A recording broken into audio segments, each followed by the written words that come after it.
નમસ્કાર, હું છું સુજલ દવે અને પોઈન્ટ બ્લેકમાં આપનું સ્વાગત છે। દેશની જનતાએ ફરી એકવાર બુધવારે 8 નવેમ્બર 2016 જેવી પરિસ્થિતિનું 2016 જેવી અનુભૂતિ કરી હતી। કારણ હતું પીએમ મોદીના એક નાનકડા ટ્વીટનું। પીએમ મોદીએ બુધવારે સવારે 11 કલાકે ટ્વીટ કરી જનતાને જણાવ્યું હતું કે તેઓ 11:45 થી 12 કલાક વચ્ચે એક મહત્વપૂર્ણ જાહેરાત કરવાના છે। આ ટ્વીટની સાથે 1.5 કલાક સુધી દેશભરની આંખો ટીવી પર મંડાઈ રહી અને પછી થઈ એક જાહેરાત અને આ જાહેરાતે દેશની છાતી છપ્પનની કરી નાખી।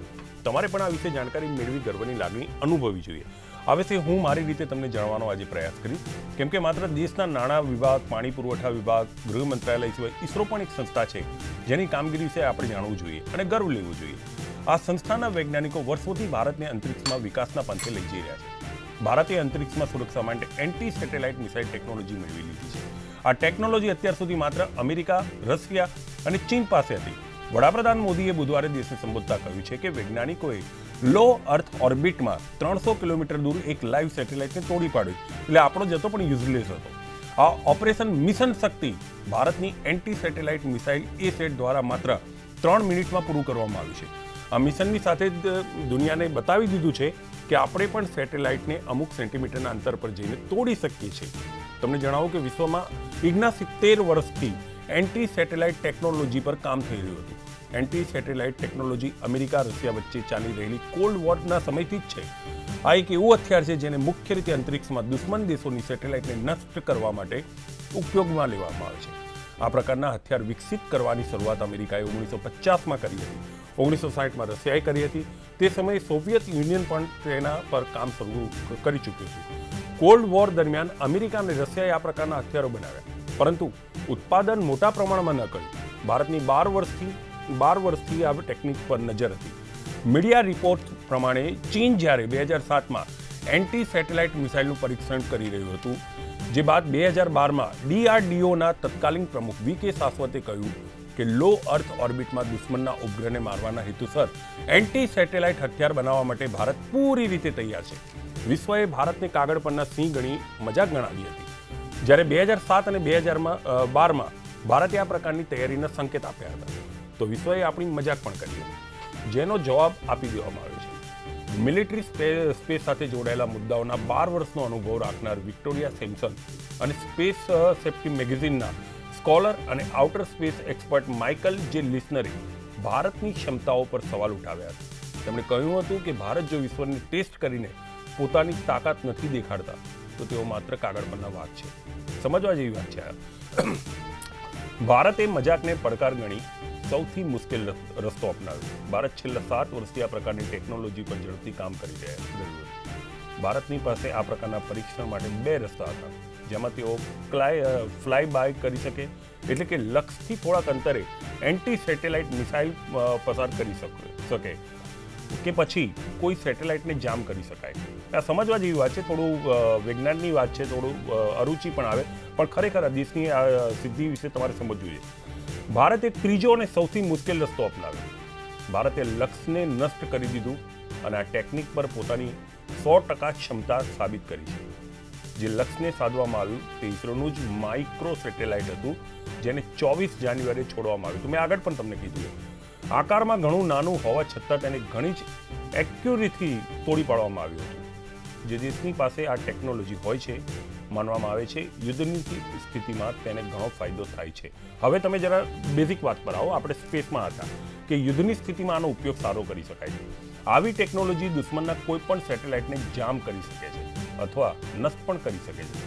આવું કરવાથી દુશ્મનોને તેમના સૈનિકોની મૂવમેન્ટ અથવા પરમાણુ મિસાઇલની જગ્યા નક્કી કરવામાં મુશ્કેલી આવી શકે છે। ભારતે આ ટેકનોલોજી મેળવી, તેમાં મહત્વની વાત એ છે કે ચીન અથવા પાકિસ્તાન સાથે જંગ થવાની સ્થિતિમાં યોગ્ય સમયે તેનો ઉપયોગ કરવાથી આ મિસાઇલ દેશનું સૌથી મોટું હથિયાર સાબિત થઈ શકે છે। DROના પૂર્વ પ્રમુખ ડોક્ટર સાસવતે આ સફળતા વિશે કહ્યું છે કે ભારતની અંતરિક્ષમાં મિલિટરાઇઝ કરવાની કોઈ યોજના નથી, એટલે બીજા વિશ્વના દેશોએ પણ ગભરાવાની જરૂર નથી, ફક્ત સેલ્ફ ડિફેન્સ તરીકે આને લઈ લો। પરંતુ જો દુનિયા અથવા આપણા વિરોધી રાષ્ટ્ર અંતરિક્ષમાં હથિયારોને તૈનાત કરે તો ભારત પાસે તેમને ટક્કર આપવા માટે આજે તાકાત છે। આ જ વિષય પર મારી ચર્ચા રહેશે। મારી સાથે જોડાયેલા છે રાજકીય વિશ્લેષક ડોક્ટર યજ્ઞેશ દવે, કોંગ્રેસના નેતા પૂજા પ્રજાપતિ, પ્રજાના પ્રતિનિધિ અપ્પુ રાવલ અને ભાજપના નેતા પ્રકાશ ગુર્જર. આપ ચારેયનું સ્વાગત છે. એક પ્રશ્ન સૌથી પહેલો થઈ રહ્યો છે યજ્ઞેશભાઈ, તમારા માધ્યમથી હું જાણીશ, આ લિયોની જે વાત થઈ રહી છે એ એકચ્યુઅલી છે શું? લિયો એટલે લો લેવલ, એટલે લો અર્થ ઓર્બિટ, એટલે લો અર્થ ઓર્બિટ એનો મતલબ લિયો થાય છે. અને જે પૃથ્વીની પરિભ્રમણ કક્ષા છે એનાથી એટલે 2000 કિલોમીટર, એટલે આશરે આપણે જોવા જઈએ તો લગભગ 1200 માઇલ થાય. 1200 માઇલની નીચે જે લાઈવ સેટેલાઇટ ઉપગ્રહો જે ફરતા હોય છે, જે માનવ રહિત હોય છે, જેમાં કોઈ માણસો હોતા નથી. અને આ ઉપગ્રહો જે ખરા એમાં 3 પ્રકારના ઉપગ્રહો હોય છે. એક લો અર્થ, પછી જીઓ અર્થ. અમારા પીસીઆરના સહયોગીને કહીશ કે જરાક સ્ક્રીન ઉપર લઈ આવે એટલે જે દર્શકોને સરળતા સમજવામાં આવે. એટલે આમાં જે 2000 કિલોમીટર, એટલે સમજી લો કે જે પ્રથમ જે વર્તુળ બતાવેલું છે વ્હાઇટ કલરનું, એટલે 2000 કિલોમીટરની અંદર, 2000 કિલોમીટર પહેલું જ નાનું જે વર્તુળ છે એ 2000 કિલોમીટરની અંદર, એટલે 1200 નોટિકલ માઇલ જેને કહી શકાય, એરોનોટિકલ માઇલ, એની અંદર જે ઉપગ્રહો ફરે એને લિયો ઉપગ્રહ કહેવામાં આવે છે. એને લો અર્થ ઓર્બિટ. એમાં 3 પ્રકારના હોય છે, એક લો અર્થ, જીઓ અર્થ અને લો અર્થ ઓર્બિટ. આ 3 પ્રકારના ઉપગ્રહોનું જે મુખ્યત્વે કામ છે એને આપણે એક ગ્લોનસ સર્વે કરવા માટેનું, પછી જીપીએસ, પછી કોમ્પાસ, ઈમેલ, ટેલિફોન અને ઇન્ટરનેટ, આના માટેના ઉપગ્રહો હોય છે, જેને આપણે લો ફ્રીક્વન્સી જેને એમ્પ્લિફિકેશન કહી શકાય, કે લો ફ્રીક્વન્સી એમ્પ્લિફિકેશનથી આ કામગીરી થતી હોય છે. આના માટે મુખ્યત્વે કામ હોય છે, ઝડપી ડેટા મૂવ થતો હોય છે. એટલે જે ડેટા મૂવિંગની પ્રક્રિયા જે ખરી એ સ્પીડમાં થતી હોય છે. સાથે સાથે એક સેટેલાઇટમાંથી બીજા સેટેલાઇટમાં આ પ્રક્રિયા જતી હોય છે. એટલે જેમ આપણે જોવા જઈએ તો ટેલિફોનના જે ટાવર હોય છે આપણે ત્યાં, મોબાઈલ ટાવરો, એટલે મોબાઈલ ટાવરોને આપણે લો ફ્રીક્વન્સી ટાવર કહી શકાય, જે 200 માઇલમાં આપણે 200 મીટરની અંદર જ ત્રિજ્યામાં એ ડેટા મૂવ કરતા હોય છે. જે આપણે જેને રેડિયો અથવા તો પોલીસના જે હોય છે એને કોઈ નુકસાન નથી કરતા હોતા, અને એ એમના ડેટા જ મૂવ કરતા હોય છે. એવી રીતે આ એક લો ફ્રીક્વન્સી નાસાએ રજૂ કરી છે. અને આ લો ફ્રીક્વન્સીની અંદર આટલા પ્રકારના ઉપગ્રહો છે જે સંરક્ષણને કોઈ પણ પ્રકારનું નુકસાન નથી થતું હતું. સર્વે માટે કામમાં આવે છે, પછી સાથે સાથે ઈમેલ માટે કામમાં આવતા હોય છે, અને સાથે સાથે બીજી ઘણી પ્રક્રિયાઓ માટે કામમાં આવતા હોય છે કે જે લાંબા નુકસાનકારક નથી હોતા. તો આ જે ઉપગ્રહો છે ખરા એ ઉપગ્રહોની અંદર માણસ પણ નથી હોતો, જેને આપણે એક પ્રકારના ડ્રોન કહી શકીએ, માનવ રહિત ડ્રોન કહી શકાય, પણ લાંબી ઊંચાઈએ ઉડતા હોય છે. અને જે પૃથ્વીની ધરી જે ખરી એ ફરતી હોય છે એ જ પરિભ્રમણ કક્ષામાં ફરતા હોય છે. એટલે જે તે દેશની ઉપર જ રહેતા હોય છે, એ બીજા દેશની ઉપર નથી હોતા. અને દેશમાં આખા દેશનું ધ્યાન રાખી શકતા નથી હોતા, કારણ કે આપ જાણો છો કે 200 કિલોમીટર કે 300 કિલોમીટર કે સમજી લો 2000 કિલોમીટરની ઊંચાઈએ જાઓ તો એ દેશનું આખું ધ્યાન ન રાખી શકે, એ અમુક એરિયાનું ધ્યાન રાખી શકે. એટલે જેમ આપણા રિલાયન્સ છે, જીઓ છે, એ પ્રમાણે જે એ લોકોએ પણ પોતાના ઉપગ્રહો આ રીતે ઉડાડેલા છે કે જે આ પ્રકારની પ્રક્રિયા કરતા હોય. સૌથી વધારે ઉપગ્રહો જે ખરા 1000થી ઉપરાંત ઉપગ્રહ ગૂગલના છે. જે ગૂગલને આપણે ગૂગલ અર્થ કે ગૂગલના જે નકશામાં આપણે જોઈએ છીએ મોબાઈલની અંદર, એ 1000 કરતાં વધારે ઉપગ્રહ એના એકલા ગૂગલના છે. એટલે એ દરેક જગ્યાએથી અલગ અલગ ફોટા પાડે છે. પણ આ પ્રકારના ઉપગ્રહો જે ખરા એ કોઈ દેશને નુકસાન કરતા હોતા નથી. પણ કદાચ કોઈ નુકસાન કરતા હોય કે એવું લાગે તો એને તોડી પાડવાની જે ટેકનોલોજી જે ખરી એ વિશ્વના 3 દેશો જોડે જ હતી. અને એ ભારતે અત્યારે વિકસાવી ટેકનોલોજી, એ પણ જે મિસાઇલ ઉડાડવામાં આવે છે માનવ રહિત મિસાઇલ હોય છે, જે ભારતના વૈજ્ઞાનિકોએ પોતાની શોધથી અત્યારે બનાવી છે. અને જે અત્યારે પ્રથમ દર્શનીય રીતે જોઈએ તો 300 કિલોમીટરની અંદર જે ઉપગ્રહ હતો એક, એને આપણે ઉડાડી પાડ્યો છે. હવે ઉપગ્રહ શું હતો, કોના માટેનો હતો, એ હજી કોઈ ડિફાઇન ના, લગભગ એ યુઝલેસ હતો. એટલે એની કોઈ પ્રક્રિયા નથી, આપણને કોઈ નડતો નતો, આપણો જ હતો ને યુઝલેસ હતો. પણ ટૂંકમાં એ ટેકનોલોજી આપણે વિકસાવી કે એને તોડી શકીએ છીએ આપણે. પરીક્ષણ તો જરૂરી હતું. અને એક્ઝેક્ટ એ જગ્યાએ જઈને અને ઉપગ્રહ, આ જે ઉપગ્રહ યુઝલેસ થાય પછી એને પાછા બી બોલાવવામાં નથી આવતા હોતા, કારણ કે માનવ રહિત હોય છે, એમાં માણસ હોતો નથી, પાછા આવી શકતા નથી હોતા. એટલે આ આખી ટેકનોલોજી છે જેને લો અર્થ ઓર્બિટ કહેવાય છે. અને એની જે ધ્યાન રાખવાનું કામ જે ખરું એ નાસા ઓર્બિટ જે ખરું, એ અમેરિકાની નાસા ઓર્બિટ, એ આખા વિશ્વના જેટલા પણ આવા ઉપગ્રહો ઉડતા હોય છે અને જે પરિભ્રમણ કક્ષામાં ફરતા હોય છે એનું ધ્યાન રાખે છે. અને એની દરેકની ધરી અલગ અલગ રીતે એ આપવામાં આવે છે નાસા દ્વારા. યજ્ઞેશભાઈ, આમ તો તમને હું રાજકીય વિશ્લેષક તરીકે ઓળખતો હતો, પણ તમે તો સાયન્ટિસ્ટ નીકળ્યા. આ એક ટેકનોલોજી છે, ટેકનોલોજીનો અભ્યાસ કર્યો છે એટલે મેં અમને બતાવ્યું આ વસ્તુ. ઠીક છે અપુભાઈ, આપની પ્રતિક્રિયા. પહેલેથી જ કહી રાખું છું કે હું સાયન્સનો વિદ્યાર્થી રહ્યો નથી, એટલે મારી જોડે કોઈ બહુ પ્રશ્નની અપેક્ષા ન રાખતા. પણ હું આ પ્રશ્ન કરવા કરતાં હું દર્શકો સુધી આજે માહિતી પહોંચે એ જરૂરી છે, કારણ કે દેશનો મોટાભાગનો વર્ગ કહું ને એના કરતાં એવું કહીશ કે બહુ ઓછો વર્ગ છે કે જે આ વસ્તુથી વાકેફ છે, એટલે જે લોકો સુધી માહિતી પહોંચે એ જરૂરી છે. એટલે અપુભાઈ હું આપને બોલી, તમારી કમનસીબી એ છે કે હું પણ કોમર્સનો વિદ્યાર્થી છું, પણ નસીબ આપણી વચ્ચે યજ્ઞેશભાઈ છે. પહેલાં તો ઇન્ડિયા ન્યૂઝને અભિનંદન આપું કે આ વાત, આ ટેકનોલોજી શું છે, હા બસ આ શબ્દોની સમજ બહુ ઓછા લોકોને છે. અને યજ્ઞેશભાઈને ખરેખર ઇન્ડિયા ન્યૂઝે બી થેન્ક યુ કહેવું જોઈએ કે એમને આ વાત પ્રજા સુધી પહોંચાડી છે. કેમ કે શું છે, આ બધી વાતોની જાણકારી હોવી ખૂબ જરૂરી છે. હવે વાત છે કોંગ્રેચ્યુલેશન્સ કહેવાનું ભારત સરકારને, ભારતની પ્રજાને, અને ખાલી ભારત સરકારને નહીં, ભારતની અત્યાર સુધીની સરકારને. આ બધી આ એક લાંબી પ્રોસેસ હોય છે. એક દિવસમાં થતું નથી. આ એક દિવસમાં કે 4 શક્તિ પ્રોજેક્ટ ઘણા વખતથી ચાલતો હતો. 2012માં આનો પ્રોગ્રામ માટે પ્રેઝન્ટેશન આપવામાં આવ્યું. એ વખતની કઈ પરિસ્થિતિઓ પ્રમાણે એ પ્રોગ્રામ ઉપર એટલું ધ્યાન ન આપવામાં આવ્યું. હા, અત્યારની શાસક સરકારે એના ઉપર વધુ ધ્યાન આપીને વધુ ઝડપી પૂરો કર્યો. વાત આવે છે સ્પેસ પાવર કેમ થવું જોઈએ, તો એ ખૂબ જ જરૂરી છે. અત્યારના યુદ્ધ ખાલી જમીન ઉપર નથી લડાતા. હવે જે યુદ્ધ છે એ ટેકનોલોજીથી લડાઈ રહ્યા છે, અને એમાં તમારે બધી બાજુથી એકદમ સાવચેત રહેવાની જરૂર હોય જ છે. જેમ યજ્ઞેશભાઈએ કીધું એમ તમારી પરિભ્રમણ કક્ષામાં બીજા દેશના ઉપગ્રહો આવતા નથી, પરંતુ ક્યારેક એ લોકો આપણો મિસયુઝ કરીને આપણા પિક્ચર્સ, આપણો આર્મી કેન્ટોનમેન્ટ્સ ક્યાં છે, આપણા કઈ જગ્યાએ એર માટે એની એક છે ને એની જ્યારે જે નાસાએ નક્કી કર્યું છે ને એમાં એક મર્યાદા નક્કી કરેલી છે કે એની ન લઈ શકે, અને એ પહેલા પરીક્ષણ કરાવવું પડે છે ઉપગ્રહ મૂકતા પહેલા, અને પરીક્ષણ કરાવીને પછી જ જાય. જેમ ગૂગલના ઉપગ્રહો ને ઇન્ટરનેટના જે ઉપગ્રહો ફરે છે, જે આપણે જીમેલ કે મોકલીએ છીએ ડેટા, જે એક જ સેકન્ડની અંદર વિશ્વમાં જતો રહે છે ડેટા, એ આ ઉપગ્રહોની મદદથી જાય છે. પણ સીધે સીધો નથી જતો સુજલભાઈ. એક ઉપગ્રહ બીજા ઉપગ્રહને મોકલે, બીજો ત્રીજાને મોકલે, એ પ્રમાણે કનેક્ટિવિટી છે. જેમ મોબાઈલની કનેક્ટિવિટી ટાવરની હોય છે એવી રીતે સીધે સીધું નથી જતું. હવે આનાથી ખાલી તમે તમારી આજુબાજુના દેશોના ઉપગ્રહોને નાશ કરી શકો છો એટલું જ નથી, પણ તમારા જે 48 ઉપગ્રહો અત્યારના એક્ટિવ છે એની સલામતી પણ તમે ઊભી કરી શક્યા છો. Very good. સતત કેટલાય વર્ષોથી, આ છેલ્લા 5-7 વર્ષમાં અંતરિક્ષ વિજ્ઞાનમાં ભારતે એક માઇલસ્ટોન કવર કર્યા છે. અને તમને કહું સુજલભાઈ, આ ખૂબ જ જરૂરી છે, કેમ કે ગ્લોબલ 300 બિલિયન પાઉન્ડનો સ્પેસ ટેકનોલોજીનો બિઝનેસ છે, અને ભારત અત્યારે એમાં 4થું કન્ટ્રી થયું છે આ ટેકનોલોજી વિકસાવવામાં. અને ઘણી બધી ટેકનોલોજી વિકસાવી છે. હમણાં જ લાસ્ટ નવેમ્બરમાં કદાચ આપણે 31 કે 48 ઉપગ્રહો એક સાથે લોન્ચ કર્યા છે. એ પણ એક ઉપગ્રહ એક જ મિસાઇલમાંથી લોન્ચ કર્યા, અને તમે એમાં બીજી કન્ટ્રીના નાના ઉપગ્રહો જ હતા, અને બીજી કન્ટ્રીના જ હતા. આપણા તો 3 જ હતા એમાં. અને આ તમારી એક ઇન્કમનો સોર્સ છે. આ એક ઇન્કમનો તમારું વિદેશી ઊંડિયામણ ઊભું કરવાનો એક સોર્સ છે. એટલે ખૂબ જ જરૂરી છે કે અંતરિક્ષ વિજ્ઞાનમાં પણ એટલું જ સુપર પાવર થવું જ જોઈએ.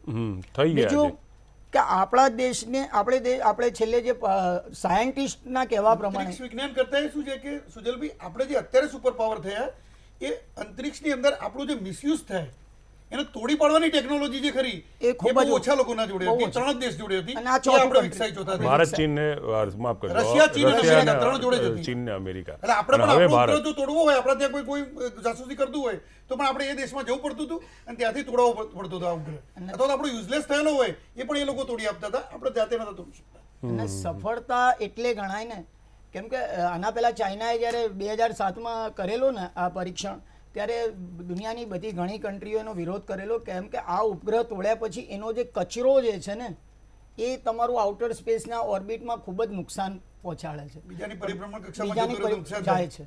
અને એટલું નુકસાન કે એનો એક નાનો કણ બી એટલી સ્પીડમાં હોય છે કે બીજાના પરિભ્રમણ કક્ષામાં જો કોઈ ઉપગ્રહ હોય ને એને ડેમેજ કરી શકે છે.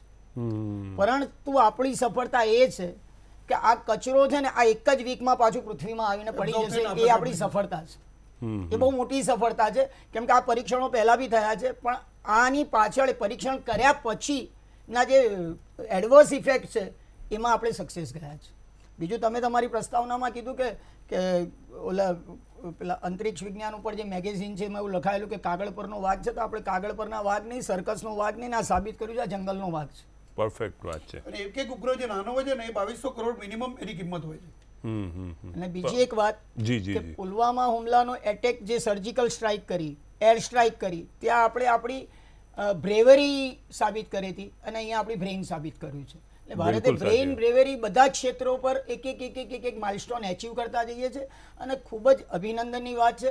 અને ફરીથી એક વખત કહી દો, કોઈ શાસક સરકારનું માટે જ અભિનંદન નથી. અત્યાર સુધીની બધી સરકારોએ જે ઇન્ફ્રાસ્ટ્રક્ચર ઊભું કર્યું એના ઉપર થતા આજે આપણે અંતરિક્ષમાં પણ મહાસત્તા બનવા માત્ર 70 વર્ષની લોકશાહીમાં 70 વર્ષ આઝાદ થયે આ સફળતા મેળવી એ ખરેખર એક સેલ્યુટને પાત્ર છે. એની માટે બધા જ વિજ્ઞાનીઓને સેલ્યુટ છે. ઠીક છે, પ્રકાશભાઈની લઈશું. હવે તો આપણે અંતરિક્ષમાં પણ મહાસત્તા થઈ ગયા છીએ.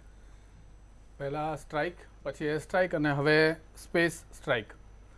આપશ્રીએ અને અન્ય વક્તાઓ મિત્રો જ્યારે જેમ જણાવ્યું જી એમ આ એટલું મહત્વનું આપણા માટે આ પાસું બન્યું છે કારણ કે ભૂતકાળની અંદર યુદ્ધની સ્થિતિમાં આપણી પર જાસૂસી થઈ શકે, યુદ્ધની સ્થિતિ વગર પણ આપણા દેશ ઉપર જાસૂસી થઈ શકે, પાડોશી દેશો આપણી અંગત અને અતિ મહત્વની માહિતીઓ મેળવી શકે એ પ્રકારની વ્યવસ્થા હતી, જેને તોડી પાડવાનું આ એક જે એસેટ મિસાઇલ છે એનું આજે સફળ પરીક્ષણ કરવામાં આવ્યું છે.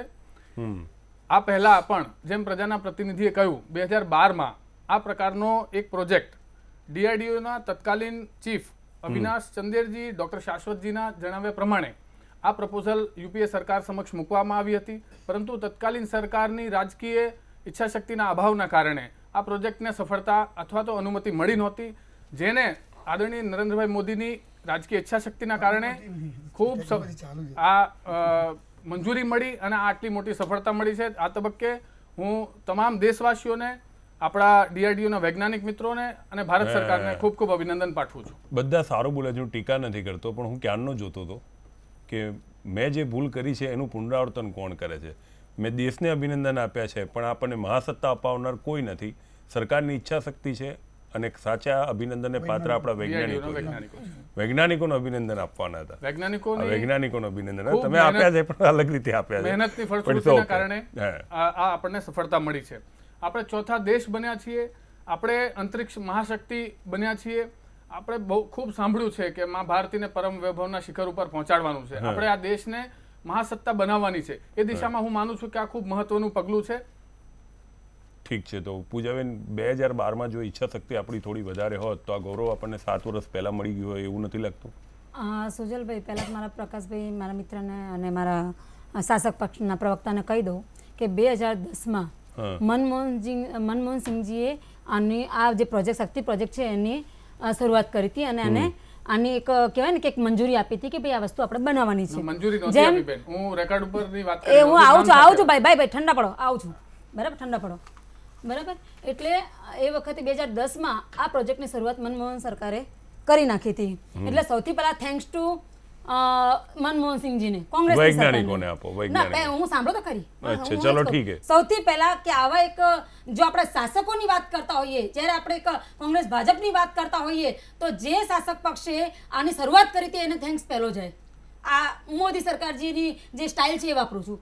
બીજી બાબત કે થેન્ક્સ ટુ નહેરુજી, આજે તો પ્રકાશભાઈને પણ કહેવું પડશે મારી સાથે કે થેન્ક્સ ટુ નહેરુજી કે ઇસરો અને ડીએનડીઓ જેવી સંસ્થાઓ બનાવી, જેના કારણે આપણે આટલું સરસ મહાકાય અંતરિક્ષ જેવા કેટલાય આપણે પ્રોજેક્ટો લોન્ચ કરી શક્યા, મિસાઇલો બનાવી શક્યા અને કહેવાય રક્ષણ ખાતું એક સરસ મજબૂત બનાવી શક્યા. હવે આ જે મહાશક્તિનો જે કહેવાય ને ઉદ્ઘાટન કે અથવા કહેવાય કે ભાઈ જે જસ કાઢવાનો હતો, એ હકીકતમાં એ વૈજ્ઞાનિકોએ આવીને એની જાહેરાત કરી હોત તો દેશને એક ઓર જ નામ મળત, દેશને એક ઓર જ દિશા મળત અને વૈજ્ઞાનિકો આટલા સક્ષમ છે ભારતના એવો એક મેસેજ જાત. પણ હંમેશાની જેમ दूसरे के माल पे अपना जस खाटने वाले मोदी जी खुद इस पे जस खाटने आ गए और खुद अपने सर पे सहरा लेके बैठने के ये किया है, ये किया है. अरे भाई क्या किया है? आपको ये कहना चाहिए कि ये 10 साल का प्रोजेक्ट था जो अभी पूरा हुआ है. सुनना, तमाम गोदी मीडियाओ अपवाद रूप ने बात करता એટલે તમે અહીંયા બેઠા છો એટલે ના કહી શકો ગોદી મીડિયા ઉપર આપણે ના રહેવા ના. એ કહેવું પડે મારે કે આજે આખો દિવસ સવારથી લગાવીને અત્યાર સુધી તમે કોઈ વૈજ્ઞાનિકને જોયો તમે ટીવી સ્ક્રીન ઉપર? મને એક બતાવો કે એમને આપણે અભિનંદન આપ્યા હોય કે તમે મહાસત્તા બન્યા અહીંયા ને પ્રધાનમંત્રી જ્યારે જાહેરાત કરી દેતો હોય તો વાત પૂરી થઈ જાય. તમે સમજી લો, આજે આખું આલમ એ પૂછી રહ્યું છે કે અત્યારે વોટની રાજનીતિ કરવાની જરૂર નથી. આ જ વસ્તુ વૈજ્ઞાનિકોએ આવીને જાહેર કરવાની જરૂર હતી અને એ જસ એમને આપવાનો હતો. જેમ એર સ્ટ્રાઇક કરી અને ભાઈએ કીધું ભાઈ એર સ્ટ્રાઇક કરીને સર્જિકલ સ્ટ્રાઇક કરી, તો બધા સ્ટ્રાઇક પણ અહીંયા જ થઈ હતી. એ આજે આપણે ભૂલવું ના જોઈએ અને મોદીજી દ્વારા જ કરવામાં આવી હતી. એટલે તમામે તમામ પાયાના જે પાયાની ટ્રાન્સપરન્સી છે એને વળગો અને તમામ આપણા દેશના સર્વોચ્ચ વૈજ્ઞાનિકોને આ બધાયના પાત્ર છે કે જેમણે આ કર્યું છે. ચંદ્રયાન પણ 2008માં કોંગ્રેસ સરકારમાં જ બન્યા છે, મંગળયાન પણ બન્યા છે અને આના સિવાય તો ઘણું બધું ઓલરેડી આગળની સરકારોએ એટલે કે કોંગ્રેસ સરકારે કર્યું છે. બેનને મારે પ્રશ્ન પૂછવો, મારે એક બેનને પ્રશ્ન પૂછવો. હા પ્લીઝ. બિલકુલ સીધો પ્રશ્ન છે, સીધો જવાબ હું ઈચ્છીશ. આપણે નામ સાથે કહીએ છીએ DRDOના તત્કાલીન ચીફ જે વડા હતા એમણે કહ્યું છે કે યુપીએ સરકારે આ જ પ્રોજેક્ટને મંજૂરી આપી નહોતી. તો એ શું કારણ હતું જે કોંગ્રેસ શાસિત યુપીએ સરકારે મંજૂરી નહોતી આપી?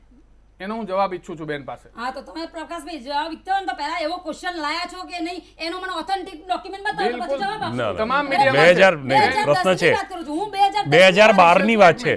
મારો પ્રશ્ન પણ એ હતો કે આપણે 7 વર્ષ પહેલા મહાસત્તા બની ગયા હતા. સ્ટેટમેન્ટ છે. હું તમને એ જ કહું એમને સ્ટેટમેન્ટ આપ્યું છે, એમને એવું નથી હું કીધું કહું છું ને, કે પણ મારો મંજૂરી પ્રશ્ન નથી પણ પૂજાબેન નહીં આપી. હતો. આમનો એક શબ્દ ખોટો છે, એમને મંજૂરી મંજૂરી નથી નહોતી આપી આપી. એ શબ્દ ખોટો છે. ટાઈમ્સ ઓફ ઇન્ડિયામાં They અત્યારે were પણ not application given- જોઈ શકો. થોડું ક્લિયર થઈ એમને જાય. એવું કીધું છે કે એમને એટલો ઇન્ટરેસ્ટ નતો બતાવ્યો, મંજૂરી નહોતી રસ નતો ઈચ્છા શક્તિ બતાવ્યો. નથી આવા બતાવી. એ શબ્દો તો હું પ્રશ્ન બોલ્યો છું ને, એ જ આ તો બોલ્યો છું. ટેકનોલોજી કરી એ પ્રથમ દ્રષ્ટિએ તે ડિસ્ટ્રક્ટિવ ટેકનોલોજી કહેવાય આને. હા. અને એના ઉપર એટલે જે એમને પહેલા ટેકનોલોજી એ વિકસાવવાનું કહ્યું કે આપણે કન્સ્ટ્રક્ટિવ ટેકનોલોજી વિકસાવો કે જેના કારણે બીજાના દેશોના ઉપગ્રહ પણ આપણે ઉડાડી શકીએ કે જેથી ભારતના આવક વધારે થાય. એટલે પહેલો એટલે પહેલો પ્રોજેક્ટ એ મૂક્યો, એ પ્રોજેક્ટ મનમોહન સિંહનો સફળ થયો. સેટેલાઇટ લોન્ચિંગનો પ્રોજેક્ટ પહેલો હતો, જેની સક્સેસ આપણને 2014 પછી એ લોન્ચિંગ મળ્યું, પણ એકચ્યુઅલી એ કામ પહેલેથી શરૂ થઈ ગયેલું હતું અને એ વખતે કદાચ આ પ્રોજેક્ટને થોડો હા, પણ એ તો મોદી સાહેબે પણ કહ્યું હતું કે આ પ્રોજેક્ટ જૂનો છે ને જૂનો છે. લોન્ચિંગ કર્યા 31 એક સાથે ત્યારે મોદી સાહેબે પોતે પણ કહ્યું હતું કે આ પ્રોજેક્ટ જૂનો છે ને અમે આ launching બધા પ્રોજેક્ટ એક પ્રોસેસ છે.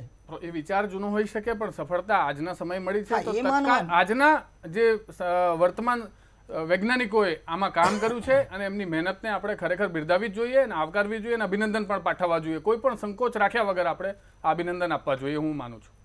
ઠીક છે પૂજાબેન, એમનું ખંડન કરવા માંગશો? મારે બ્રેકમાં મેં જવું કીધું કે પડશે. મારે વૈજ્ઞાનિકોને જ હંમેશાની જેમ મેં દેશના સૈનિકોને અભિનંદન આપ્યા હતા હુમલો કરવાના, એ રીતે હું દેશના વૈજ્ઞાનિકોને આપું છું. અને દરેક બાબતે તમે પ્રશ્નો ઊભા કર્યા છે, અભિનંદન નથી આપ્યા. વોટ બેંકની કોશિશ કરે છે. કોંગ્રેસે પ્રશ્નો એ ઊભા બાબત કર્યા અમને છે, એર વિરોધ સ્ટ્રાઇક બાબત હોય આજે કે રંગમંચ સર્જિકલ સ્ટ્રાઇક આજે હોય રંગમંચનો અને તહેવાર આજે છે, પણ આજે ભવૈયાઓની જેમ જે નાટક ભજવવામાં આવી રહ્યું છે બધાને હું અભિનંદન આપી આજે દઉં છું. પણ જ્યારે ગૌરવ લેવાની આ વાત ગૌરવ હોય ત્યારે લેવાની પણ વાત ગૌરવ દેશના ગૌરવની વાત છે પણ ગૌરવની વાત વૈજ્ઞાનિકોએ છે. સારું કર્યું છે. વૈજ્ઞાનિકોને એની સાથે તમે અભિનંદન આપો એ બાબતની વાત છે. રાજકીય તમે વૈજ્ઞાનિકોને ખતમ કરી નાખો ને. વગર મોદીજીએ જ 2012 આ કર્યું પ્રોજેક્ટ છે, અટક્યો હતો. મોદીજીએ આ જ કર્યું છે, મને આનો વાંધો છે. મોદીજી ક્યાંય એવું બોલ્યા નથી.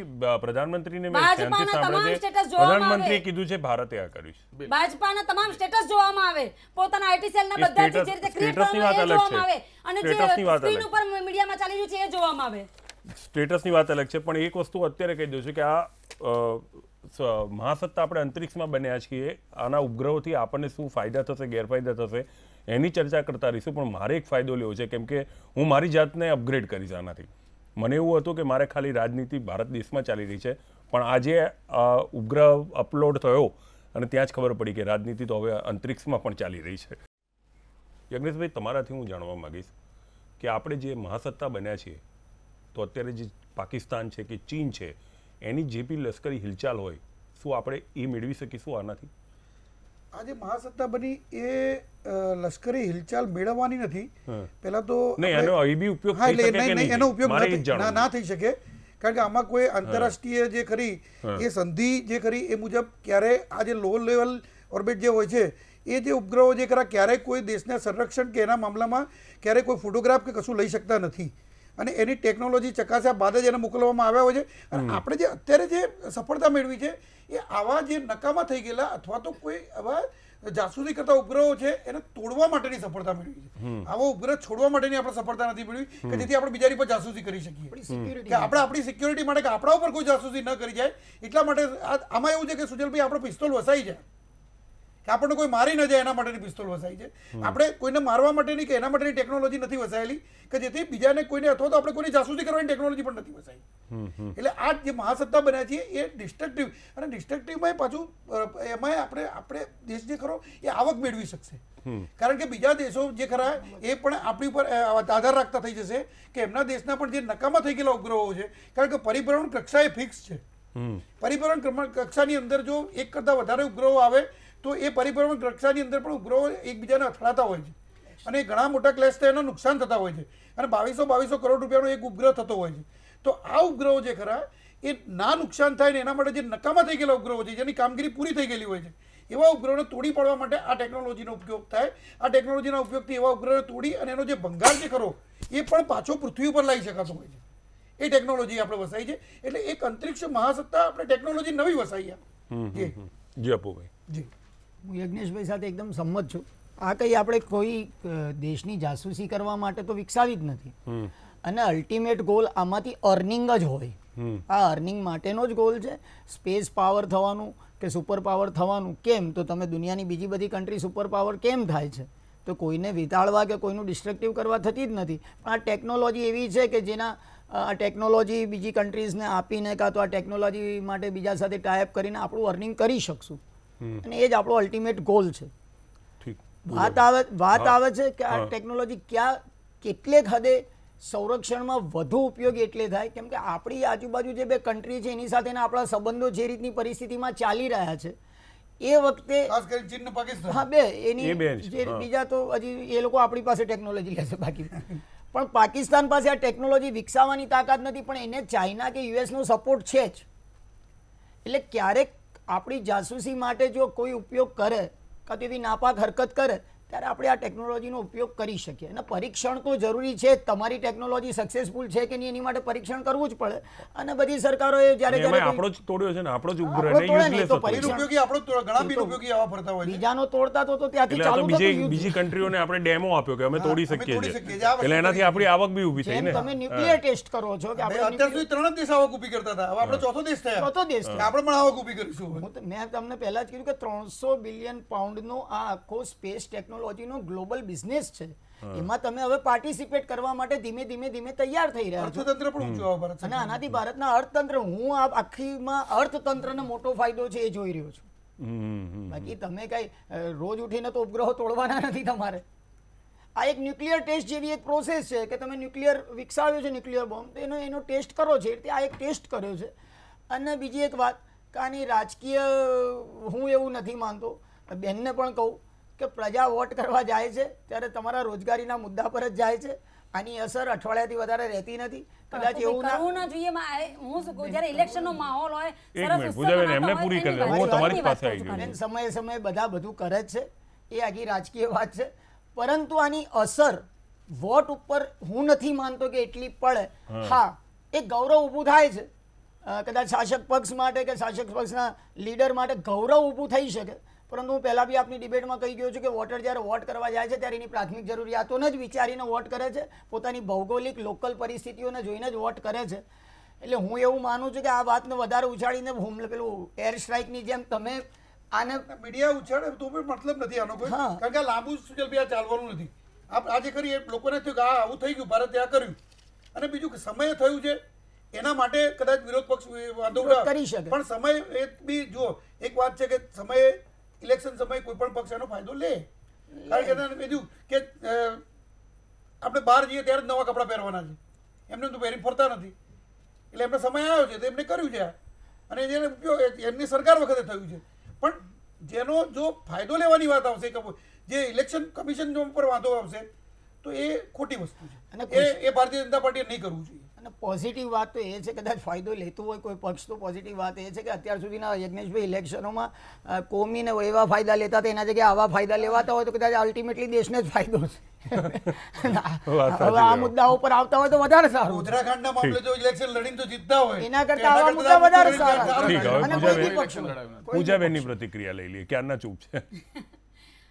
સુજલભાઈ કીધું ને કે ભાઈ અત્યાર સુધી 70 વર્ષમાં કોંગ્રેસે ઓલવેઝ દેશના હિત માટે દેશની જનતા માટે બેસ્ટમાં બેસ્ટ કરવાની કોશિશ કરી છે અને એમણે કરી પણ બતાવ્યું છે. અગેન એન્ડ અગેન અમારું કોંગ્રેસનું કોન્સેપ્ટ હંમેશા ક્લિયર હોય છે કે દેશ હિતમાં રાષ્ટ્ર હિતમાં જે પણ ઉચિત હશે એ જ કરવાનું છે. અને પ્રકાશભાઈ જે અગાઉ કીધું કે ભાઈ પરમિશન નથી આપી એમના મન જે પોતાના મનની વિચારો હતા એમાં વ્યક્ત કરવાની કોશિશ કરી એવું કશું હતું જ નહીં. મનમોહનસિંહજીએ સ્પષ્ટ કીધું હતું કે તમે બેસ્ટમાં બેસ્ટ બનાવો જેથી આપણે એને કરી શકીએ. હવે અપુભાઈ હમણાં કીધું કે ભાઈ આ એક આવકનો સાધન આપણે પણ ઊભો કરી શક્યા. રાઈટ એવું જ કીધું. હવે આવકનો સાધન ઊભો થયો તો હમણાં જ રાહુલ ગાંધીજીએ 72,000ની જે જાહેરાત કરી ગરીબોને મળી જશે નહીં, ખર્ચ બરાબર એ ખર્ચ ખર્ચ છે. મારી એ વાત સાધન સાંભળો આવકનું વાત તો ન સાંભળો કહી શકાય. તમે આવકનું સાધન કીધું એટલે હું બતાવું છું તમને એટલે બરાબર એ એટલે પ્રજાના પ્રતિનિધિ તરીકે આવ્યા હા છે એટલે એમણે નહીં એટલે જ્યારે કાઉન્ટર કરતા ત્યારે મારે એમને કહેવું પડે એટલે હસ્તક્ષેપ ના કરો હું હસ્તક્ષેપની વાત ના કરો એટલે કોંગ્રેસ સરકારે હંમેશા તમને ખ્યાલ હશે કે જ્યારે પણ 2014 પહેલાં જ્યારે પણ કોંગ્રેસ સરકાર હતી ત્યારે એમને જીએસટી પછી બીજા જે એફડીઆઈના બધા જે મુદ્દા લાવવાના હતા અને જે મોંઘવારીને કંટ્રોલ રાખી હતી અમેરિકા જેવા દેશમાં રિસેશન હતું ત્યારે ખાલી મનમોહન સરકારે આપણા દેશમાં એની આંચ પણ નથી આવવા દીધી બરાબર અને સામાન્ય માણસ સામાન્ય પરિવાર ખાઈ પીને પોતાના પરિવારને રાખી શકતું હતું પરંતુ આજે જ્યારે આપણે વિકસિત દેશોની વાત કરતા હોઈએ અને ભારતમાં આપણે આજે દરેક સામાન્ય પરિવાર મરી મીટ્યો છે આવક કોની બમણી થઈ અદાણી અંબાણીની 92% અમીરો વધારે અમીર થઈ ગયા છે પરંતુ સામાન્ય પરિવારો મરી ગયા છે એટલે કોંગ્રેસ એ વાતનો વિરોધ કરે છે કે ભાજપાએ જે પાયાના મુદ્દા છે પાયાના હેતુ છે પબ્લિકને લગતા મુદ્દા છે એને ખતમ કરીને ફક્ત ને ફક્ત અત્યારે સેના ઉપર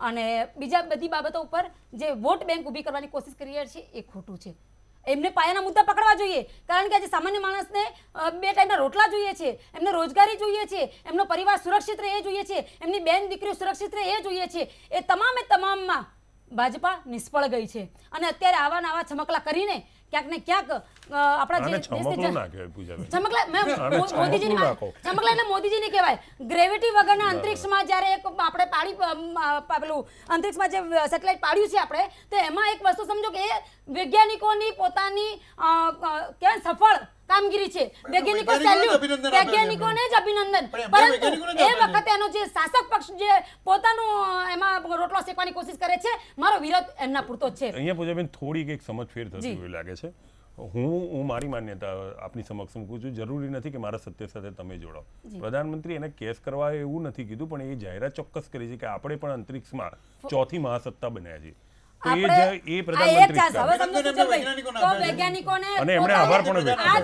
વૈજ્ઞાનિકો દ્વારા કરાઈ શકાય હોત આ તમામ આલમ દેશની જનતાનો અને દેશના મોટા જે કહેવાય ને કે સુપરસ્ટારોનો બધાનો એ જ એલિગેશન છે કે આ જે વૈજ્ઞાનિકોએ જાહેરાત કરી હોત તો એ બેટર લાગત ફરીથી મોદીજી પોતાના ટી શર્ટો અને સાડીઓ અને દુપટ્ટા ને વેચવાની જાહેરાત કરી રહ્યા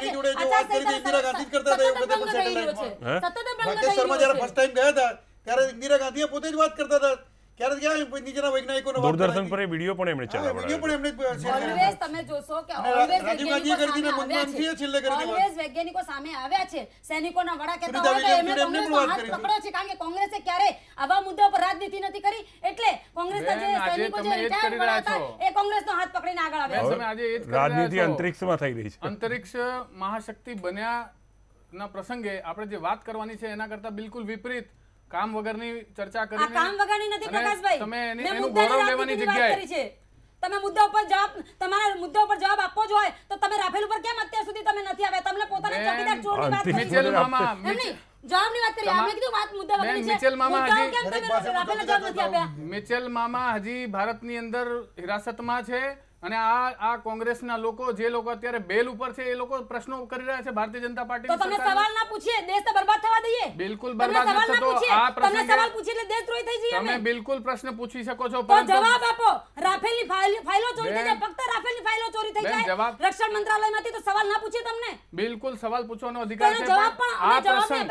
આજે આ પ્રશ્ન છે ને ભારત પ્રથમ રાષ્ટ્ર પ્રથમનો પ્રશ્ન છે તમે મુદ્દાની વાત કરો મેં જેટલા મુદ્દા ઉઠાયા તમે એની પર જવાબ આપી શકો છો રોજગાર મહિલા સુરક્ષિત અને અત્યારે ખેડૂતો મર્યા છે 30,000 થી વધારે ખેડૂતો મરી ગયા છે મહિલાઓને 12 લાખ મહિલાઓને 12 લાખ સિલિન્ડર્સ 12 કરોડ સિલિન્ડર્સ આ ભારતીય જનતા પાર્ટીની સરકારે આપ્યા 6.5 કરોડ 6.5 કરોડ 5 વર્ષમાં જ ફળવાયા છે અને એના પહેલા 8.7 કરોડ ઓલરેડી ફળવાઈ ગયા હતા અને મહિલા બાટલાની વાત ના કરતો મહિલા સુરક્ષિતની વાત કરું છું જે 133% વધી છે મહિલા અસુરક્ષિત થઈ છે મહિલાઓના ગુના વધ્યા છે મહિલાઓના ગુના વધ્યા છે એક મુદ્દો હું આપને બિલકુલ ફેક્ટ કહી દઉં ગેસ રાંધણ ગેસ સિલિન્ડર ધારક પરિવારોની સંખ્યા એટલે ત્યાં બેનને ખાલી એક જવાબ આપી દઉં પછી હું પાછો એ પ્રશ્ન પર આવી જઈશ કારણ કે તમે જવાબ આપી દો એટલે થોડી ક્લેરિટી એમને પણ થઈ જાય હા ઈચ્છા નહીં તમને મુદ્દા સાથે કનેક્ટ કરવાની ઈચ્છા બહુ છે તમે બોલતા હતા હું કારણ કે હું જનતાનું હિત વિચારું છું બેન પ્રેક્ષકો નક્કી કરવા દો પ્લીઝ કન્ટિન્યુ રાંધણ ગેસ સિલિન્ડર ધારક પરિવારોની સંખ્યા 25 કરોડ થઈ ચૂકી છે કુલ 12 કરોડ નવા અપાયેલા ગેસ કનેક્શનમાંથી 6 કરોડ પરિવારોને સુજલભાઈ હું એ બાબતની વચ્ચે મને કમ્પ્લીટ તો LPG ના આંકડા મારી જોડે વર્લ્ડ બેંક કરી લો, આંકડા કરી લો. છે. ના એક જ સેકન્ડ આંકડાઓની ના ના માહિતી ના મને એક મિનિટ તમે એ લાઈન તમે ફરીથી રિપીટ કરો. યસ 2014 પહેલા માત્ર 13 કરોડ લોકો પાસે ગેસના કનેક્શન હતા. નવા કુલ 12 કરોડ ગેસ કનેક્શન નવા આપવામાં આવ્યા છે, જેની અંદર 6 કરોડ પરિવારોને મફત ગેસના સિલિન્ડર અપાયા છે. તમે 25 કરોડ બોલ્યા હમણાં. આ કુલ થઈને કુલ 25 કરોડ પરિવાર 25 કરોડ પરિવારને તમે કીધું ફાયદો મળ્યો. 12 અને 13 એટલે 25 કરોડ પરિવારને ફાયદો મળ્યો બરોબર. નહીં ફાયદો મળ્યો છે કુલ 12 કરોડને, જેની અંદર 6 કરોડ લોકોને મફત ગેસના સિલિન્ડર આપવામાં આવ્યા છે. 12 કરોડ પરિવારને ફાયદો મળ્યો. 25 કરોડ તમે હમણાં જે બોલ્યા કુલ તમે કુલ 25 કરોડ પરિવાર બોલ્યા. કુલ હવે 25 કરોડ કરોડ પરિવાર પણ એમણે પેલા 13 ગણી ટોટલ. ટોટલ 25 કરોડ 25 કરોડ પરિવાર એટલે એક પરિવારની અંદર 5 વ્યક્તિ હોય તો 25 કરોડ પરિવારને 125 કરોડની જનતા થઈ ગઈ. એ તો અલગ પછી તર્ક છે. ઘરે છે. એ લોકોને Exactly. ગેસ નથી, એ બધા ક્યાં ગયા? 25 એ તો ગેસ વગરના છે જ નહીં. એ અલગ તર્ક છે. એકદમ ઓફિશિયલ આંકડો કહી રહ્યો છું, ફરી રિપીટ કરી દઉં તમને ધ્યાનમાં રહે. 2014 પહેલા માત્ર 13 થતું હોય. 2013 એ પહેલા કાંઈ નથી આપણી જોડે. ના સેટ થતું હોય એ તમારો મહિલા વિષય હું છે. મહિલા સુરક્ષાની વાત કરું છું, નહીં, બાટલાની વાત હું આપને કરી. ફેક્ટ કહી રહ્યો છું. પ્રકાશભાઈ. હું દેશભક્તિની વાત કરી છે, પાકિસ્તાન પહોંચી જશે હમણાં. Let me just complete in a minute. 2014 પહેલા 13 કરોડ લોકો પાસે ગેસના કનેક્શન હતા. 12 કરોડ નવા અપાયેલા ગેસ કનેક્શનમાંથી 6 કરોડ પરિવારોને મફત ગેસના સિલિન્ડર આપવામાં 6 આવ્યા કરોડ. છે. એ ફરીવાર મેં રિપીટ કર્યું છે. ટોટલ 25 2014 માં 8 કરોડ હવે 25 કરોડ થયા. 12 કરોડ કરોડ પરિવાર ક્યાંથી ગયા. આવ્યા? સમજો તમે એક કનેક્શન એક પરિવારના હું એક વાત- વ્યક્તિ નથી હોતું. હા પરિવાર કનેક્શન જે કર્યું પરિવાર દીઠ હોય. Exactly. હું એક વાત કહેવા માંગુ આમાં. જી. પ્રકાશભાઈની વાત એકદમ સાચી છે. 6 કરોડ પરિવારોને મફત ગેસ કનેક્શન આપ્યા છે, પણ Prakashbhai get the feedback in second refilling the dropout ratio was near about 60%.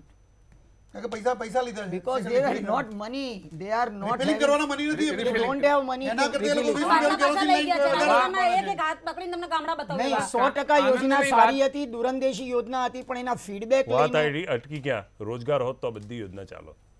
ના, એટલે આપણે પાછા અંતરિક્ષ પર જવું. 3.4 કરોડ અંતરિક્ષ. રોજગાર 3.4 નો આંકડો જે ફરી હતો પાછા. રોજગારીનો એ 6.1 ઉપર પહોંચી ગયો છે. સુજલભાઈ, પણ છેલ્લી 10 મિનિટમાં આપણે ગ્રેવિટી ફરી પાછા આપણે અંતરિક્ષ પરની દિશામાં જઈએ.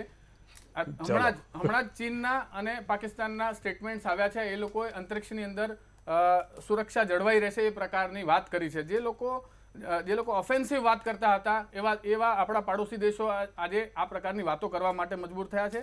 અને સામાન્ય રીતે આપણે ગૌરવ લઈ શકીએ એ પ્રકારનું આજે આ અંતરિક્ષની અંદર આપણે મહાશક્તિ બનવા પામ્યા છીએ. એટલે એ દિશામાં આપણે વાત કરીએ. પાકિસ્તાન અને ચીન એવા સ્ટેટમેન્ટ આપે એનો ગૌરવ આપણે લેવાનું હોય? પ્રકાશભાઈ, ચીનના તમે જો તમારા સ્ટેટમેન્ટ પેલા સુધારી લો ભાઈ. પ્રકાશભાઈ, ચીનને ઝુલાયા છે, તમે લાલ આંખ દેખાવાની વાત કરતા હતા. પાકિસ્તાનના 10 સર કાપવાની વાત કરતા હતા અને તમે 100 લઈને હજુ સુધી ઘરમાં મૂકી રાખ્યા. સર્જિકલ સ્ટ્રાઇક યાદ છે? સર્જિકલ સ્ટ્રાઇક યાદ છે? એર સ્ટ્રાઇક યાદ છે? પ્રૂવ કરો સુજલભાઈ, હવે પ્રૂવ કરો. ફરીથી કાપી નાખ્યા, આ બતાવો. કોંગ્રેસને કાયમ આ સૈનિકોનું અપમાન કરવાનું સૂચવે છે. કોંગ્રેસને માત્ર સૈનિકો, આપણા સૈનિકો પર ભરોસો નથી. તમને ભારતીય સેના પર ભરોસો નથી. 10 હુમલાઓ આપણા 5 વર્ષમાં લાવ્યા છે અને એમાં બિરયાની ખાધી છે વગર આમંત્રણે ગયા છે. તમારા સમયમાં તાજ ઉપર હુમલો થયો હતો. પ્રોગ્રામ ઉપર રિવરફ્રન્ટ ઉપર પાકિસ્તાને ઇન્વિટેશન આપ્યું છે. જુમલા બી કર્યા હતા. અરે બધા જુમલા છે, બધા જુમલા જ છે. 2014 પહેલાના જુમલાઓ હતા એ આજે નવી નીતિ. હવે સૈનિકો ઉપર રાજકારણ કરવા માટે ગયા છે. 1 રૂપિયો મોકલીએ છે તો 85 પૈસા ખવાયનું કરપ્શન થાય છે એવું કહેનાર વડાપ્રધાનની પાર્ટીના લોકોને આ કરપ્શનની વાત ના કરવી જોઈએ. एक मिनट बरो હવે नोटबंदी કરીને मित्रों मैं नोटबंदी कर रहा हूँ 50 दिन के अंदर मैं भ्रष्टाचार खत्म कर दूंगा वरना मुझे आप जो कहोगे वो सजा देना. 50 દિવસ માં આતંકવાદ ખતમ નહીં થયું, ભ્રષ્ટાચાર ખતમ ના થયું અને આતંકવાદની સામે સૌથી નિર્ણાયક સરકાર અમારી છે. પડેલા નાણાં ગૌરવપૂર્વક અને તમે કોઈ ભ્રષ્ટાચારને જવાબદારીપૂર્વક અંદર નથી મૂકી શક્યા કારણ કે તમને ખબર હતું કે તમારું અડધું અડધ મંત્રીમંડળ ખાલી થઈ જશે કારણ કે બધા ક્રિમિનલ ભરેલા છે અંદર અને પેલા ચોકીદાર ચોર જેવા ટેગલાઈન બેલ ઉપર છૂટેલા લોકો હવે તમે આજે નક્કી કરશે કે કોણ ક્રિમિનલ છે.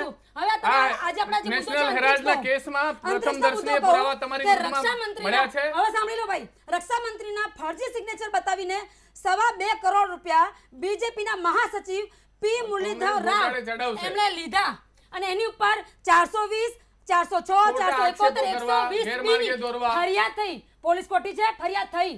એફઆઈઆર કહું છું હું. આ ફોર્જરીની ફરિયાદ થઈ કે રક્ષા મંત્રીના સિગ્નેચર બીજેપી ફરજી બનાવી શકે છે, કારોબારીમાંથી લઈ શકે છે પૈસા. હમણાં એક સ્ટિંગ ઓપરેશન ભયો બહાર પાડ્યું છે. જે બિલકુલ ખોટું અને વાહિયાત છે. હમણાં એક સ્ટિંગ ઓપરેશન પણ તમે બહાર પાડ્યું છે. અરે એ ક્યાંનો ફોટો તમારો છે? મહેશ કોણ શાહ વ્યક્તિ હજુ છે? હવામાં જ અદ્રશ્ય થઈ ગયો ભાઈ. મહેશ શાહના વ્યક્તિ છે? 13,860 કરોડ કોના હતા એ આજ દિન સુધી પત્તો નથી લાગી શક્યો બીકોઝ ઓફ અમિત શાહના એમાં કોઈ આશીર્વાદથી. ભારતીય જનતા પાર્ટીનો કાર્યકર્તા નથી. કમલમ દેખાય છે. નહીં, એ તો કમલમ તો તમે આ વિડીયો તો કરીને સારું બતાવી છે શકો. કે ઈસરો જેવી સંસ્થાઓ છે આયાત અને જેનું ઓલરેડી 50 વર્ષ પહેલા સંચાલન કે એમનું અસ્તિત્વ હતું. નહીતર ભાજપા અને મોદીજી અને અમિત શાહ એવી રાજનીતિ કરે છે કે કમલમમાંથી જ અમે તો અંતરિક્ષમાં બોમ્બ ફોડ્યો અને રોકેટ ઉડાડ્યા. આવી રાજનીતિ કરતા વાર ના લગાડે ભાજપવાળા. બિલકુલ બિનજવાબદાર સ્ટેટમેન્ટ છે બેનનું. નહીં, એમાં કોઈ સાચું છે. પ્રતિક્રિયા ના આપી આપણે શકાય. એટલા માટે નહીં બોલું કે આપણે જો છે ને ભારતીય જનતા પાર્ટી માટે બોલીશું ને તો સુજલભાઈ મારી પર આક્ષેપ લગાડી દેશે કે તમે ચૂંટણી લડવા માટે ભારતીય જનતા પાર્ટી. નહીં પણ સુનિલભાઈ એક વાત કહેવી છે. દર્શકો કહે છે એક પણ એ વાત કહું બાબતે છું. ખુલાસો મેં કરી દીધો કે હું કોઈ પણ પક્ષનો સભ્ય નથી. બહુ સિરિયસ નોટ ઉપર એક વાત તમારી કહું છું. સ્વાસ્થ્ય માટે સારું છે. બહુ સિરિયસ નોટ ઉપર એક વાત કહેવી છે મારે. જી. આ ખરેખર તમારા દર્શકોની કમનસીબી છે. તમારું ઇન્ટેન્શન આજનો બહુ સારો હતો કે એક એવી ટેકનોલોજી બાબતે ચર્ચા થાય જે પ્રજાને ખબર નથી, દર્શકોને ખબર નથી, તો એનું જ્ઞાન મેળવે. આપણે દર્શકોની ક્યાં કહો છો? મેં આખો દિવસ અભ્યાસ કર્યો તો હવે 3 મારી મિનિટ પ્રસ્તાવના તૈયાર કરી શરૂઆત શકું છું. આપણે મને ખબર નથી. હું અભ્યાસ હું કરી આ રહ્યો. સાયન્સનો આપણી વિદ્યાર્થી નથી. કમનસીબી છે. શરૂઆત યજ્ઞેશભાઈએ એટલી સારી કરી, એટલું સારી રીતે આપણને સમજાવવાનો શરૂઆત કરી, પરંતુ જેમ બધી મીડિયા પર ડિબેટ થાય છે એમ અમારા બેની આજુબાજુ જે હોય છે ને એ હરીફરીને પાછા આ જ મુદ્દાઓ પર આવી જાય છે. 15 લાખ નહીં એ બધું નહીં. હા, અને હવે તમને સાહેબ એક મારી વાત પૂરી થવા દો. 100% તમારી હું આંગળી- બોલી લીધું, મેં બે ત્રણ સાંભળી લીધું પ્રશ્ન હતું. પૂછું. તમે ડિફેન્સના સવાલ કરશો તો મારો ડિફેન્સના તમારી પણ સવાલ છે જેના તમારી જવાબ આપવા માટે આંગળીને બંધારણ મેં હાથ રાફેલનું આપજો. પૂછ્યું કેમ પછી ગોટાળે ચડી ગયા નહીં, તમે બીજેપીના બંને બોલ્યા, અમે પ્રવક્તા સાંભળી રાફેલમાં રક્ષા ચલો હું મંત્રાલયની તમને વાત સમય હતી. પર્યાપ્ત આપી ચૂક્યો છું બંને જણને. કોઈ મારી ઈચ્છા એવી હોય કે તમે કોઈ મુદ્દા ઉપર ક્લિયર થાવ તો દર્શકોને સારા માહિતી અને મળે. મુદ્દા પર ક્લિયર ને સારા મુદ્દા પર તમે એક સાથે બાટલા બી લઈ આવશો, એક સાથે રોજગારી બી લઈ આવશો, એક સાથે મહિલા સુરક્ષા બધું લઈ લઈ આવશો. ના, જવાબદારીપૂર્વક કોણ લઈ આવ્યું? અંતરિક્ષ સિવાય અને આ મિશન શક્તિ સિવાય મેં કોઈ પણ ચર્ચા નથી કરી. બેને આ પ્રકારની વાત કરી એટલે મારે જવાબ તો આપવો રહ્યો. પણ તમને બધા મુદ્દા યાદ કરાવવા પડે ને ભાઈ, બધામાં જસ લેવાનો હોય બેન, એના બેન, અત્યારે બેન, લેવાનો હોય જ્યારે તમે- જે મુદ્દા પર તમે ડિબેટ થતી હોય ને, તમે જે જો મુદ્દા આજે પર ડિબેટ થતી હોય અંતરિક્ષ પકડી વિભાગ રાખો. રક્ષા મંત્રાલયની વાત કરતા આ મુદ્દે હોય કોંગ્રેસ તો પાસે કોઈ પુલવામા stand attack નથી. પહેલા એટલા માટે આ airlift વાત માંગી કરો હતી કે નથી માંગી? પણ કેમ પેલા ગૃહમંત્રાલયે ના પ્રજા પાડી શું કહે છે એ તો સાંભળી લો બે જણા. પ્રજાને ક્યાં સાંભળવી જ છે? એમ નહીં. પ્રજાને તમે સાંભળવી જ સમજો, નથી. તમે અંતરિક્ષની સેનાની વાત કરો છો, બસ તમે ચાલુ રાફેલનો રાખો, મુદ્દો ચાલુ કીધો. રાખો. રાફેલની ફાઇલો કેમ ચોરી થઈ ગઈ એનો જવાબ આપવા માટે બંધાયેલા છે કે એનો નથી જવાબ બંધાયેલા? પછી લઈ લઈએ. પહેલા પણ એ પ્રજાની પાછા કથા બાટલા ઉપર વ્યથા ચડી ગયા. તમે- હું રાફેલનું તમે- પૂછું, સુજલભાઈ, એ બાટલાનો ઉપર કોઈ ચડી જાય પણ છે. મુદ્દા ઉપર તમે ડિબેટ રાખો, કોંગ્રેસ ભાજપ બંનેને બોલાવો, બરોબર છે? આ મુદ્દા ના આવે તો તમે જુઓ. અને આપણા ટીવી પરની વાત નથી, બધે આ ચાલે છે. નેશનલ બધા જ મીડિયામાં તમે અરે કોંગ્રેસ એના ઉપર રાજનીતિ ના એની થાય. પર રાજનીતિ ના ગોખાવડાવે છે આ લોકો પ્રજાના મુદ્દા. તમે હરિયાળા ભારત ઉપર ડિબેટ રાખો, હરીફરીને પાછા બાટલા ના આવે તો વાત મને એ જ કહેજો. તમે તમારી અરે આધ્યાત્મિક રાખો તો તમારી વાત તમારી નથી કરતો. તમારી વાત નથી કરતો. તમારી વાત જવાબ નથી, આપવો બધા- પડ્યો. બધા- overall. બધા- જો શાસક ના, ના, પક્ષ તમારા બેનો જસ વાંક નથી. આ ખાતો હોય દેશનો તો અત્યારે વિપક્ષને રાજકીય વ્યક્તિઓનો જવાબ આપવા આ માનસિકતા બંધાયેલા થઈ ગઈ છે કે ટીવી ચેનલ પર જવાનું, જોર જોરથી બોલવાનું, એટલે દર્શક કંટાળી જાય. સાહેબ આ બંધ કરો. એનું કારણ એ છે કે હવે દર્શક છે ને, નહીં તો પાછો ડિસ્કવરી માંથી પેલી પોગો ને પોગો ઉપર આવી અને જાય. બીજું પક્ષ માટે બિલકુલ બોલ્યા સાચી વાત. નહીં, પક્ષ માટે બોલ્યા હોય તો જેને છે ને તે રાજકીય પ્રવક્તાઓ આજે ચાલ- જ્યારે સગા બાપ માટે બોલ્યા ને એટલી હદે એ પેલા જુસ્સાથી લડવાનું ચાલુ કરી દેતા હોય. હું પહેલી અને ડિબેટ આ એક રાજકીય પ્રવક્તાની નથી, બધા રાજકીય પ્રવક્તાની આ પરિસ્થિતિ છે. મેં તો જવાબ આપ્યો બેનનો જે પ્રશ્નો એમણે ઉભા ઠીક, કર્યા. ગપુભાઈ, તમે તમારી તમારા વાત રાજકીય મૂકો. પક્ષો માટે પ્રેમ હોવો જોઈએ, જનૂન ન હોવું જોઈએ એવું મને એવું લાગે છે. આ જનૂન છે. તો એરલિફ્ટ કેમ નથી આપવામાં આવી જવાનોને? મારે એટલું પૂછવું છે એને પ્રકાશભાઈને. નથી મારો સવાલ વ્યાજબી છે. આ જો, તમે હવે- સંરક્ષણની વાત કરો, કામ કરો, સંરક્ષણની મુદ્દે સંજયભાઈ, હવે પૂછો. આખી ડિબેટ આમાં જ ચલાવો. અંતરિક્ષ ઉપરથી કેમ? ગયું ને. અપુભાઈ, ના, તમે જ્યારે પ્રજાના પ્રતિનિધિ છો એટલે તમારા પ્રજાના તમામ મુદ્દા સાથે વળગી રહેવું પડે. મારી એવી એમાં રિક્વેસ્ટ છે. પણ એમના એના મુદ્દા માટે- સાંભળી લો. સારું, ચલો, ઓકે, તમારા મુદ્દા કહો. બેન, મેં તો પહેલા જ તમને કીધું કે આ મુદ્દા ઉપર વધારે ચર્ચા તમે હવે ન કરતા. તમે તમારો રોજગારીનો મુદ્દો પકડી રાખજો. ટીવી ડિબેટમાં જ નહીં, પ્રજા સુધી પહોંચાડજો આ રોજગારીનો મુદ્દો. કદાચ બે તમારા દિવસ જે રાહુલ ગાંધીએ તમને જે પ્રોજેક્ટ આપ્યો છે એ બે project દિવસ પૂરો કરો, પહેલા જે બાકીના તમે project negative આપ્યો છે project બંધ કરો, પોઝિટિવ શરૂ કરો. મોદી સાહેબે આજે પણ જે પ્રોજેક્ટ પોઝિટિવ મૂક્યો છે એમને ક્યાંય રાહુલ ગાંધીની એમાં કઈ ઉપેક્ષા નથી કરી. એવી રીતે તમે તમારા સારા મુદ્દા સાથે જ પ્રજા જોડે જાઓ. પ્રજા સારા મુદ્દા માંગે છે. પ્રજા કોઈ આવું નેગેટિવ મુદ્દાથી હવે પ્રજા પણ કંટાળી. બે દિવસ પહેલા જે પણ ન્યૂનતમ યજ્ઞેશભાઈ, આવકનો હું મુદ્દો એટલું જ મૂક્યો છે, કહીશ સારામાં કે સારો મુદ્દો મૂક્યો 2014 છે. પહેલા પણ જે એને લઈને જાઓ ને. ભ્રામક મુદ્દા આપ્યા હતા, ભ્રામક જુમલાઓ આપ્યા હતા, સામેવાળા- એ અત્યારે સામેવાળા તો વિપક્ષ ચોર છે, વિરોધ તમે મૂળ કરશે સાબિત થાઓ તો કે તમે બરાબર. ભ્રમિત ના કરશો. ચલો, આ બંને જણા ગઈકાલની મારી ડિબેટમાં ગેરહાજર હતા. એટલે ખાલી તમારા બંનેના સામાન્ય જ્ઞાનમાં વધારો થાય અને તમારા આગળના જે રાજકીય ભવિષ્ય છે એને માટે શુભકામના અને ચિંતા બંને વ્યક્ત કરતા. એડીઆરએ જે રિપોર્ટ બહાર પાડ્યો છે ને, એમાં એર સ્ટ્રાઇક, પાકિસ્તાન અને આતંકવાદ, પ્રજાએ 2,74,437 મતદાતાઓ જે છે એનો સર્વે કર્યો છે ને, એમાં પાકિસ્તાન, આતંકવાદ, રાફેલ કે એર સ્ટ્રાઇક, આ મુદ્દાને ગણ્યો નથી ને પ્રાથમિકતા એ આપી છે રોજગારી આપો, કે રોજગાર આપો. પાણી આપો. આજે જો એ રોજગાર હોત તો ગેસના બાટલા જે મફતમાં એકવાર મળ્યા ને એ ભરી શકાયા હોત. એ રોજગારના મુદ્દાની ચર્ચા બંને જણાએ ચિંતા કરીને કરવાની છે, શાસક હોય કે વિપક્ષ હોય, બંને સાથે કરીને કરવાની છે. અને બે જવાબદારી ભર્યા સ્ટેટમેન્ટ ખાલી ટીવી ચેનલની ડિબેટમાં જ પ્રવક્તાઓ નથી આપતા, મંચ ઉપરથી નેતાઓ પણ આપે છે. અને એ શરૂ કરે છે ને એટલે આ પ્રવક્તાઓ ઝાલ્યા નથી રહેતા. મેં પોલીસમાં વધારે ફરજ બજાવી છે અને મારો તમારો માધુપુરા બેંકથી જ પરિચય છે. તમે એ કૌભાંડની સામે લડતા હતા ત્યારે મેં યજ્ઞેશભાઈ જોયેલું છે કે પોલીસે પ્રજા પર દમન ગુજાર્યો ને એનું તમે એનાલિસિસ કરો ને તો એનું કારણ શું આવે છે ખબર છે? એ જે પોલીસ ટુકડીનો જે વડા હોય છે ને એ જો હાથ ઉપાડે છે ને પહેલાં એટલે એની પાછળ ના થાય છે. એટલે આ રાજકીય નેતાઓ જે બેજવાબદારી પ્રવચનો આપે છે ને એના કારણે એમના પ્રવક્તાઓ એમ કે છે કે સાહેબને ગમે છે અને એસપી એક જ ઝપટ મારવાની હોય છે. હા, પછી પછી પોલીસ કોન્સ્ટેબલ પૂરું કરી નાખે. દંડો વાપરી. એટલે સૌથી પહેલા શરૂઆત દિગ્ગજ નેતાઓએ કરવાની જરૂર છે. સંયમથી બોલો, મુદ્દાસરનું બોલો. પરંતુ હવે અત્યારે કેવું છે કે પ્રજાને શું ગમે છે, પ્રજાને શું ગમે છે, અને હવે પ્રજા આવી ડિબેટ નથી ગમતી, હવે પ્રજાને કોમેડી શો ગમે છે. તો એક વર્ગ એવો બી છે કે જે ઝઘડો થતો હોય ડિબેટ ઉપર એ જોવે છે. મારે આજે ડિબેટની બહાર જઈને આ બધું કહેવું પડે છે. તમારા બેથી શ્રી ગણેશ કરું છું કે શક્ય હોય તો મારી ડિબેટની અંદર મુદ્દાની ચર્ચા કરો. કારણ કે મારા સોશિયલ મીડિયાના એકાઉન્ટમાં પણ જુઓ કે દર્શકો કહે છે કે અમારે સાંભળવી હોય છે, આમના આક્ષેપને પણ સાંભળવા છે, તમારા જવાબને પણ સાંભળવા છે. એટલે તમે બંને કોઈ પણ મુદ્દા ઉપર ક્લિયર થાઓ તો એ થાઓ, અને બને તો મુદ્દાથી ભટકો નહીં. તેમ છતાંય તમે અહીંયા આવેલા છો, તમારે કોઈ મુદ્દાઓ જે પ્રજાલક્ષી હોય તો તમે પૂછો, પ્રકાશભાઈ એનો જવાબ આપશે. આપણે શાંતિથી જે બી શેષ સમય બચ્યો છે એમાં દર્શકને એમ તો થાય કે કમસે કમ કંઈક હું જાણીને આ ચેનલ બદલું છું અથવા કન્ટિન્યુઅસ કરું છું કે આ પ્રોગ્રામ પૂરો થયો. દર્શકને એમ થાય કંઈક મારી વાત થઈ. મારી વાત થઈ, એ પણ મહત્વની વાત છે. જી પ્લીઝ. મેં અગાઉ પણ કહ્યું કે પ્રેક્ષકોએ નક્કી કરવાનું છે, એટલે આપણી વાત ખૂબ સરળતાથી અને સારી રીતે મૂકવાની છે જે એ લોકો નક્કી કરવાના છે. એમાં આપણે હવે રોજગારીના મુદ્દા ઉપર વાત થઈ રહી હતી એટલે હું આપને જણાવી દઉં. આ પ્રશ્ન ઊભો થયો છે એટલે હું જણાવી રહ્યો છું. મુદ્રા યોજના દ્વારા 15 કરોડ નાના અને મધ્યમ ઉદ્યોગના સાહસિકોને 50,000 થી લઈને 5 લાખ સુધીની પછી આ છે એના પર એ કરે છે. તો હું સમજી ગયો તમારી યોજનાઓ આવી ગઈ છે. યોજના પણ એમાં 15 લાખ 165 યોજનામાંથી 112 યોજનાઓ આપ કલ્યાણકારી લાયા હતા, જેની અંદર 100 કરોડ તમે ભારતીય જનતાને આવરી લીધી છે અને 90 કરોડ ખેતમજૂર, મજૂરો અને મહિલાઓને ફાયદો થઈ ગયો છે, લાભ મળ્યો છે. એક્ઝેક્ટલી થઈ ગયો છે. એટલે હું તો કહું છું ઇલેક્શન ના થવું જોઈએ. જો તમે આવું બોલો તેની સામે મારો જ તર્ક છે. 90 કરોડ મતદાતાઓ જ છે તો પછી આ લોકો શું કરશે? વિપક્ષની જરૂર જ ક્યાં છે? બરમુંડા પહેરીને લોકો તો જતા રહે દરિયા કિનારે શાંતિથી સનબાથ લે.